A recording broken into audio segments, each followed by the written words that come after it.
Welcome to the Nagual Zone. My name is Anaam. A few months ago, I did a video called What is Energy? Link coming up. In that, a user called MM asked these questions. He left a really good comment. Go and check it out. He asked these questions. How do you describe attention? What is it? And how do you suggest to master one's focused attention? Really good question. Thank you for asking these. Now let me clear this whole malarkey once and for all.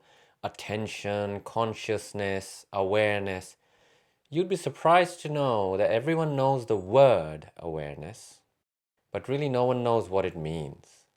Otherwise, if we knew what it means and we lived it out, this world would be made up of very aware people. What is attention? I'd like you to keep these images in mind so that it'll help you to grasp these abilities that we have, these capabilities that we have easier. Imagine that your awareness is a torch. Okay? That torch is always on. It's always on. It's always on. However, its light is only as bright as the batteries in the torch. What does that mean? Those batteries are the sum total of energy you have available to you at any given moment. You understand that? So if you have more energy available, your body is processing more energy, that means that torch has more batteries, more juice, which means the awareness is able to, the light is able to shine brighter. Clear so far? So you have your awareness, which is a torch, and your body is the battery. You don't take care of your body, you don't impeccably build up high quality energy in your system over a very long period of time, you can forget about any kind of awareness. All you will end up with are fantasies about yourself and look like a fool to everyone else. So make sure that your body is in a very high state of physical perfection. You're gonna have to get out of your couch, stop watching TV and eating bullshit, and actually go and get your body in shape, which then means you have more energy available to you. You're gonna have to stop indulging. You're gonna have to stop with all your fantasies and the nonsense that leaches all your energy out and replace it with advantageous habits which recharge your batteries. So those batteries can then charge up your awareness. So now you have a torch that's shining really brightly everywhere. Okay? Your attention is the hand that holds that torch. So the hand turns this way and the light goes that way. The hand turns this way, the light goes that way. You understand? So where your attention goes, energy flows. That means that you'll be aware of only those things where your attention is. Attention is your guiding hand. It guides the torch. Energy flows where attention goes and awareness grows. Remember that. Energy flows where attention goes and awareness grows. If you can really understand that principle, it will really help you grow very quickly in your awareness. That is what attention is. It cannot be, it's not a thing. It's not like describing a table. I can tell you exactly what attention is. I can point it out to you. Everyone knows what attention is, but we are so dismal in our awareness that we live so much in our mind. We have totally forgotten. It's out of the genetic memory of mankind now. Modern man, civilized man. It's removed from your genetic memories completely. You have no idea how to do it. Until someone comes and reminds you of it, then your body over the course of years switches on. And what do I mean? People have forgotten how to live in their bodies. All that the average man's world is walking human calculators. Calculating. The main calculation criteria is, what will they think of me? Am I conforming well enough? The second calculating criteria is, what is in it for me in terms of money? Can I get more money out of this? Money, money, money. Because it's all, the average man's world is reduced to animals, worrying about the mating instinct, its demands and subscriptions, which also means paying the rent, bills, keeping the wife happy or the husband happy, or providing for the children, providing. Nothing more than the animalistic living is allowed by the machine mind. You know why? Because it's a farm. It's a farm. Very few get to rise above that level. Very few have the personal power to rise above that level. The Toltecs, on the other hand, are a whole different kettle of fish, right? We have strategy on our side, we have knowledge on our side, and we understand the value of freedom. So remember, attention is that hand that guides the light of your awareness. The second question, how do you suggest to master one's focused attention? Focused attention. Now, there are passive ways to do that and active ways to do that as a Toltec warrior. I like to have mastery on both sides of it. The passive and my favorite side, and the preferred side in the Toltec way that I was taught, in that school of thought, the way is to learn to be present. Once you are present, your attention is in this moment. It's not in the future. You're not living in your mind, you're living in your body. You're not living in the past, you're living in this moment. So your attention is rooted in this moment. It takes a long time. No one gets to be a big shot in this one. Everyone has to painstakingly work towards this. Your attention needs to be in this moment, in your body. From there, everything flows. That's the passive way to cultivate attention, the most powerful and by far the superior way. An example of an active way to cultivate your attention would be, say, mantra work. In the Eastern traditions, there is a practice called jap. Jap is when you take a mantra and you repeat. You just repeat it. Literally millions of times, hundreds of thousands of times. So for example, one of my apprentices is doing a mantra called Nam Myoho Renge Kyo. I'll put a link up to my own music rendition of it. Go and check it out. It's really nice. You can leave it on in the background or you can chant along with it, whatever. It's a Buddhist mantra. And one of my apprentices has been given the task of repeating it 125,000 times. However long that takes him. Yeah. The point of that repetition is not only the mantra, which is powerful in itself. You can Google Nam Myoho Renge Kyo.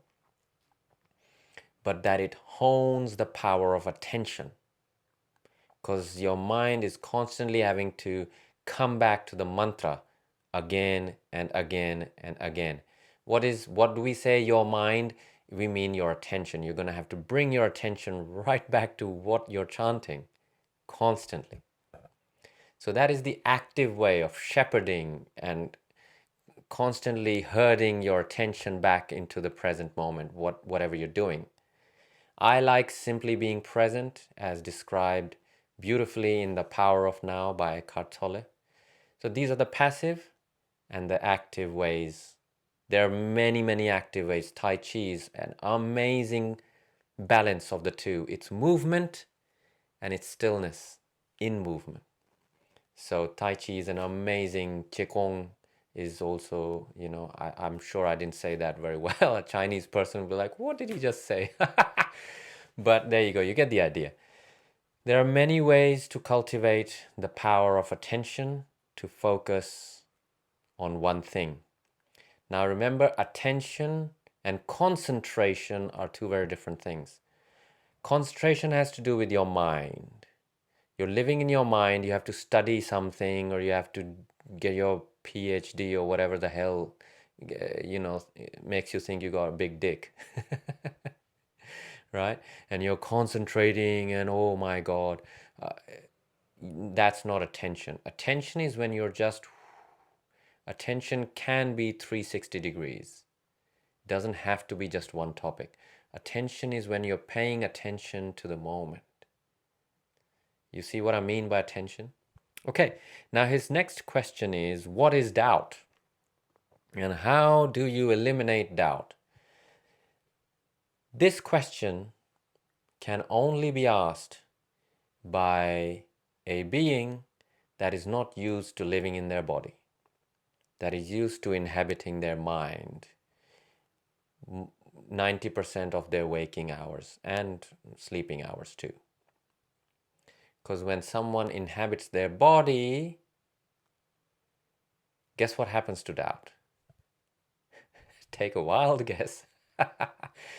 Every time you're doubting from your mind. You cannot doubt from your body.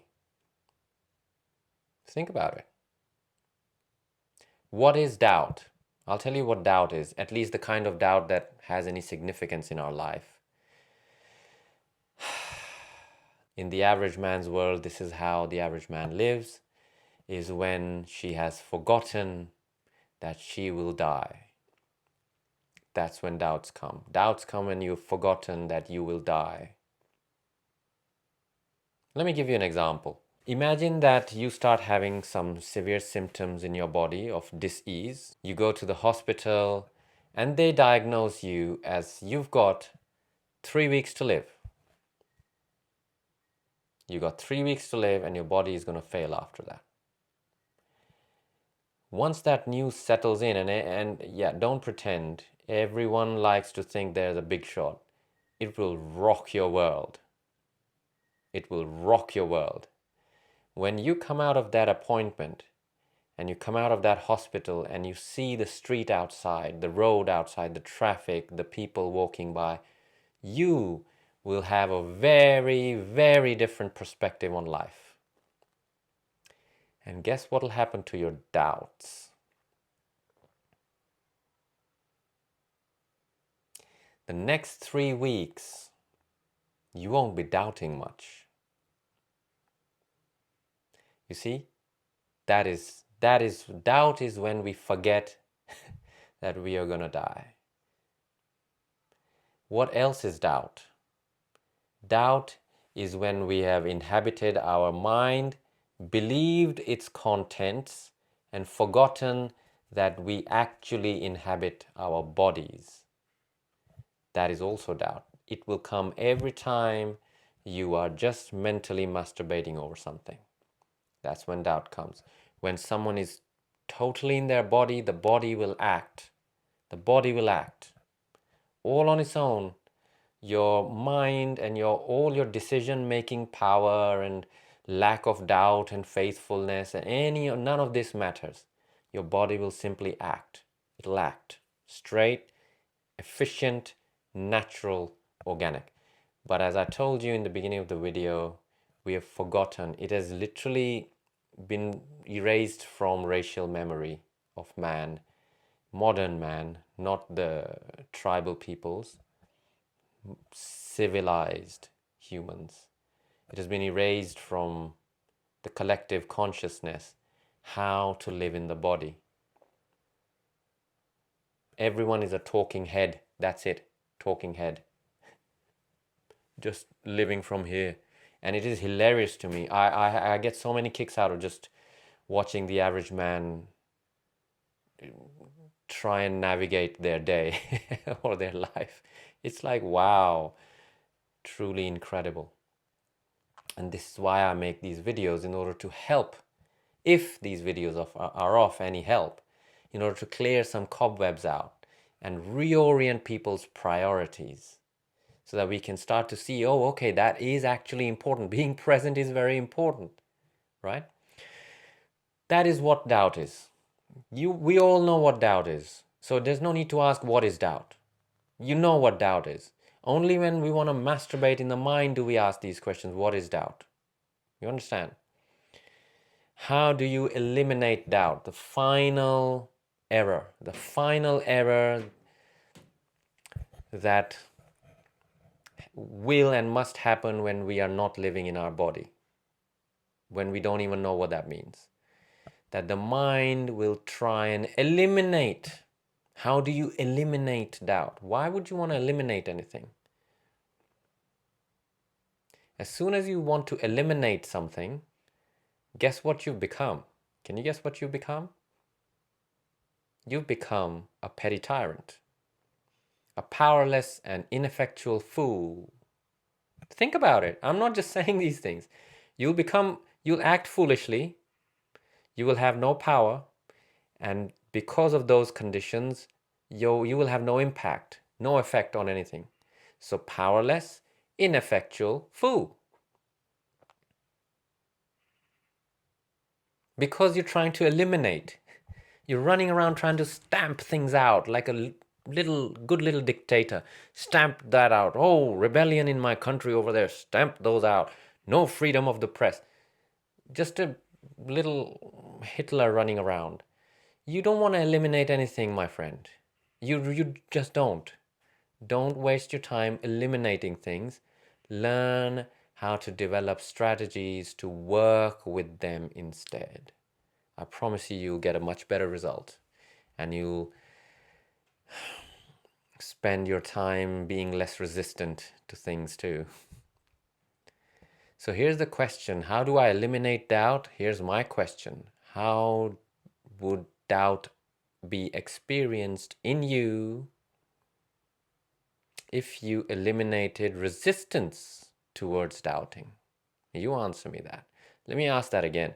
How would you experience doubt in your body if you eliminated the resistance to having doubts? Leave that in the comments below. That's the question for all of you guys today. Every one of you. Tell me, how would you do that? There's another video I did on having no objections to things. Just don't object to things.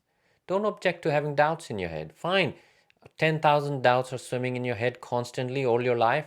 Okay, stop objecting to that condition. Then see what happens. From there we move.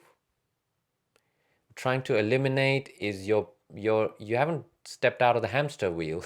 You're still playing the same game. Do you see how that works? You don't want to be doing that. As Toltec warriors, we want to be a bit more strategic, a bit more knowledgeable, and a bit less naive than that. We want to be a bit more wise. With that, let me know what you think of the answers to these questions. Thank you for asking them. Walk in freedom, and I'll see you in the next video. Bye for now.